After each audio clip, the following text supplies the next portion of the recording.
अब देखिए question number 2 में क्या दिया हुआ है, ध्यान देना है। बोल रहा है एक द्विघात बहुपद ज्ञात कीजिए, यानी कि इसमें द्विघात बहुपद ज्ञात करना है जिसके शून्यांकों के योग तथा गुणनफल क्रमशः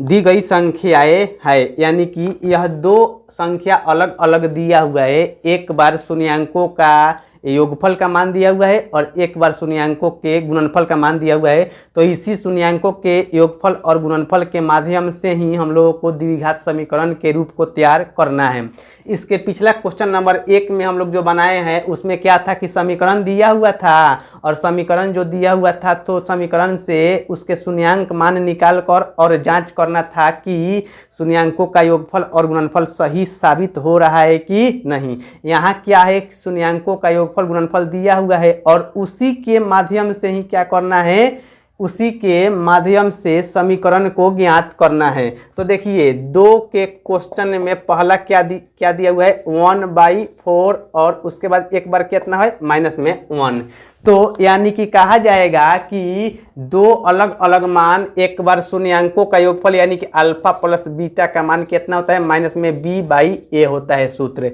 तो जो कि माइनस में b/a होता है तो यही माइनस में b/a का मान दिया हुआ है। तो इसका जो मान दिया हुआ है तो ध्यान देना है कि इस स्थिति में 1/4 दिया हुआ है और यह सूत्र क्या होता है माइनस में b/a होता है। यानी कि इसको किसी तरह से माइनस बनाना है तो माइनस बनाने के लिए क्या कहा जाएगा कि माइनस बाहर रखा जाए और एक बार माइनस भीतर रखा जाएगा और 1 रखा जाएगा। तो बटा में 4 रखने से क्या हो जाएगा कि यह b का मान शुद्ध कितना हो गया माइनस में 1 और a का मान कितना हो जाएगा 4, और यह सूत्र वाला जो माइनस होता है तो यह माइनस बाहर निकल चुका है। अब देखिए अल्फा इंटू बीटा, अब क्या है कि अल्फा इंटू बीटा का सूत्र क्या होता है c/a होता है। तो अल्फा इंटू बीटा का मान क्या है माइनस में 1 है, तो माइनस में 1 होने का मतलब है कि बटा में तो 1 होगा ही। और इस स्थिति में c का मान, यहाँ ध्यान देना है, इस स्थिति में यहाँ c का मान कितना है 1 और a का मान कितना है 1। तो a का मान होना चाहिए, इस स्थिति में बोल रहा है a का मान 4 और इस स्थिति में बोल रहा है a का मान कितना 1, जो कि यह सही नहीं कहा जाएगा। इस यहाँ जब मान इसका 4 है तो इसको भी 4 बनाना पड़ेगा। तो देखिए इसको a का मान, दोनों को इस स्थिति में a का मान 4 है और इस स्थिति में 1 का मान 1 है, जो कि 4 बनाने के लिए ऊपर और नीचे दोनों जगह 4 से गुना किया जाएगा। तो यह कितना हो जाएगा माइनस में 4/4। अब कहा जाएगा कि इस स्थिति में भी a का मान 4 आ गया और इस स्थिति में भी a का मान 4 आ गया, और इस स्थिति में b का मान शुद्ध कितना है माइनस में 1 और c का मान कितना है माइनस में 4। तो यहाँ लिख सकते हैं a बराबर कितना 4, b बराबर कितना, यहाँ b बराबर लिख सकते हैं माइनस में 1 और c बराबर कितना, तो c का मान कितना है माइनस में 4 है। तो समीकरण का जो वह रूप होता है क्या होता है ax² प्लस में bx प्लस में c होता है ना। तो a का मान कितना है 4 है तो लिख सकते हैं 4x² और यहाँ b का मान कितना है माइनस में 1 है, तो b का मान माइनस में 1, अगर 1 नहीं लिखा जाएगा तो कोई बात नहीं है, यानी कि 1 यहाँ लिखने से x में गुना हो जाएगा तो x ही लिखा जाएगा। और यहाँ c का मान कितना है माइनस में 4 है, जो कि माइनस में 4, यह समीकरण का यह रूप तैयार हो गया। देखिए अब क्वेश्चन 2 के दूसरा में क्या है, 2 मान दिया हुआ है √2 और 1/3, यानी कि एक बार शून्यांकों का योगफल का मान दिया हुआ है और एक शून्यांकों के गुणनफल का मान दिया हुआ है। कहा जाएगा कि अल्फा प्लस बीटा का योगफल का सूत्र क्या होता है माइनस में b/a होता है। तो यह अल्फा प्लस बीटा का मान दिया हुआ है √2, तब इस स्थिति में कहा जाएगा कि यह सूत्र होता है माइनस में, तो माइनस में सूत्र प्राप्त करने के लिए क्या होगा, यहाँ माइनस में प्राप्त करने के लिए इसमें से अगर हम लोग एक बार बाहर माइनस लिख देंगे एक बार भीतर माइनस लिख देंगे तो माइनस माइनस प्लस भी हो जाएगा, और क्या हो जाएगा कि यह सूत्र के लिए जो माइनस का रूप होता है वह माइनस प्राप्त भी हो जाएगा। अब देखिए इसको और आगे बढ़ा जाएगा। अब एक बार गुणनफल वाला अल्फा इंटू बीटा, इस स्थिति में क्या होता है c/a, तो यहाँ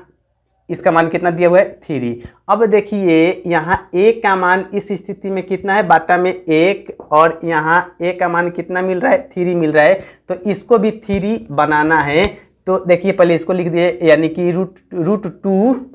√2/1, जो √2/1 आ गया है और इस स्थिति में a का मान 3 और इस स्थिति में a का मान 1 है, तो यहाँ 3 बनाने के लिए ऊपर नीचे दोनों में 3 3 से गुणा किया जाएगा तो कितना हो जाएगा 3√2/3, यानी कि कहा जा सकता है कि यहाँ a का मान 3 हो जाएगा और b का मान यह माइनस में चाहिए, तो माइनस में करने के लिए एक बार माइनस बाहर ही और एक बार 3√2 भीतर लिखा जाएगा बाटा में 3। अब क्या है कि यहाँ अल्फा इंटू बीटा c/a, तो c/a यहाँ c का मान कितना है, c का मान 1 और a का मान कितना है 3 है। तो देखिए क्या है कि अब अलग अलग इसका किसका मान कितना है उसको लिख लिया जाए। a बराबर कितना है, a का मान यहाँ आ गया 3 और इस स्थिति में भी 3 है जो कि a का मान 3 हो गया, और b का मान कितना हो जाएगा, b का मान यहाँ माइनस में 3√2 हो जाएगा और c का मान कितना हो जाएगा, यहाँ c का मान हो जाएगा 1।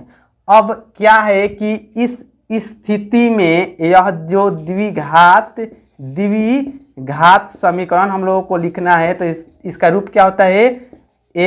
ax² प्लस में bx प्लस में c होता है। तो यहाँ a का मान कितना आ गया है, 3 आ गया है, यानी कि लिख सकते हैं 3x², और यहाँ b का मान कितना है, माइनस में है, तो यहाँ प्लस माइनस माइनस में बन जाएगा 3√2x, और c का मान कितना है 1 है, प्लस में 1। तो यह समीकरण बन के तैयार हो गया। अब देखिए क्वेश्चन 2 के तीसरा में क्या दिया हुआ है, इसका मान 0 और √5 है, यानी कि अल्फा प्लस बीटा यानी कि शून्यांकों का योगफल का मान 0 और शून्यांकों के गुणनफल का मान कितना है, √5 है। तो यहाँ कहा जा सकता है कि अल्फा प्लस में बीटा बराबर, अल्फा प्लस बीटा इसका सूत्र क्या होता है, माइनस में b/a, या अल्फा प्लस बीटा का मान कितना है 0 और यह बाटा में 1 लिखा जा सकता है आसानी से। अब कहा जाएगा अल्फा इंटू बीटा, इसका सूत्र क्या होता है c/a, जो कि मान कितना है √5 आया है, और बाटा में इसमें भी 1 लिखा जा सकता है, यानी कि इस स्थिति में भी कहा जाएगा कि a का मान कितना है 1 है, और इस स्थिति में भी कहा जा सकता है कि a का मान कितना है 1 है। इसको हम लोग चाहेंगे तो यहाँ 0/1 यहाँ न लिखकर इसके ही सामने सामने लिखा जा सकता है, क्या है कि √5/1। अब क्या है कि इस अवस्था में a का मान दोनों जगह बराबर आया है, तो अब आसानी से लिखा जा सकता है a बराबर कितना 1 और b बराबर कितना, b बराबर 0, और यहाँ c बराबर कितना है, c का मान √5 आया है, तो √5। अब द्विघात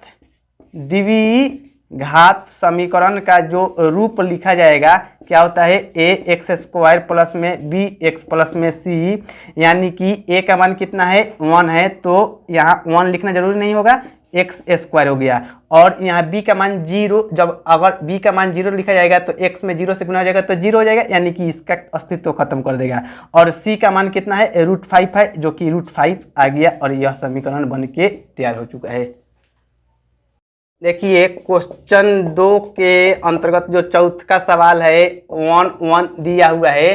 तो यानी कि कहा जा सकता है कि इस स्थिति में भी 2 अलग अलग मान दिया हुआ है, एक बार शून्यांकों का योगफल का मान है और एक बार शून्यांकों के गुणनफल का मान है। तो शून्यांकों के योगफल मतलब अल्फा प्लस में बीटा का सूत्र क्या होता है, माइनस में b/a, और इसका मान कितना दिया हुआ है 1 दिया हुआ है। तो यह सूत्र में माइनस में 1 होता है, इसको माइनस में बनाने के लिए यानी कि एक बार बाहर माइनस में रख देना होगा, तो एक बार इस अवस्था में लिखा जा सकता है माइनस माइनस प्लस में हो जाएगा। तो b का मान कितना हो जाएगा माइनस में 1 और a का मान कितना हो जाएगा 1 हो जाएगा। अब क्या है अल्फा इंटू बीटा, इसका सूत्र क्या होता है c/a, और इसका भी मान कितना दिया हुआ है 1 दिया हुआ है। तो इस अवस्था में बाटा में 1 लिखा जा सकता है, तो c का मान कितना 1 और a का मान कितना 1, यहाँ भी 1 का मान 1 है और यहाँ भी a का मान कितना है 1। तो अब आसानी से लिख सकते हैं a बराबर 1, b बराबर कितना, b बराबर माइनस में 1 और c बराबर कितना है, c का मान 1 आया है। तो क्या हो सकता है, लिखा जा सकता है द्विघात समीकरण। द्विघात समीकरण का रूप क्या होता है, ax² प्लस में bx प्लस में c। a का मान कितना है 1 है, तो 1 लिखना तो जरूरी नहीं होता है, नहीं भी लिखा जाएगा तो चलेगा, यानी कि कह सकते हैं x²। और b का मान कितना है माइनस में 1 आया है, तो यह तो चिन्ह को प्लस माइनस माइनस में बना देगा, यानी कि माइनस में x, और c का मान कितना है प्लस में 1 है, जो कि प्लस में 1 लिखा जाएगा। देखिए अब क्वेश्चन 2 के अंतर्गत पांचवा क्या दिया हुआ है, माइनस में 1/4 और एक बार दिया हुआ है 1/4, यानी कि अल्फा प्लस बीटा और अल्फा इंटू बीटा का जो मान दिया हुआ है, अल्फा प्लस बीटा शून्यांकों का योगफल का सूत्र क्या होता है, माइनस में b/a होता है। तो इसका मान कितना है, माइनस में 1/4, यानी कि शुद्ध कहा जाएगा तो यह सूत्र वाला माइनस जो कि माइनस में है, और b का मान कितना हो जाएगा 1, और a का मान कितना हो जाएगा 4। और अब कहा जाए अल्फा इंटू बीटा, इसका सूत्र क्या होता है c/a, तो यहाँ c/a का मान कितना दिया हुआ है 1/4। तो इस अवस्था में भी a का मान 4 आया है और इस अवस्था में भी a का मान 4 आया है। तो यहाँ b का मान माइनस में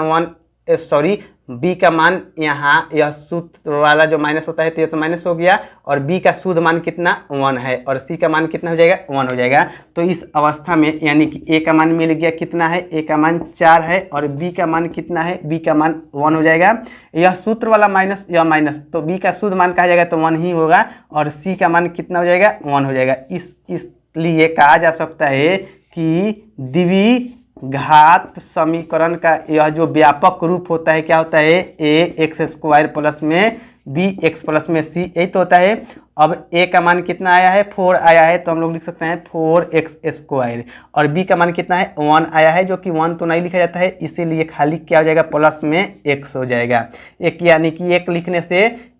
x में एक में गुना हो जाएगा तो x हो जाएगा, जो कि x लिखा चुका है। और यहाँ क्या है, c का मान कितना है 1 है, जो कि 1 यहाँ आंसर प्राप्त हो चुका है।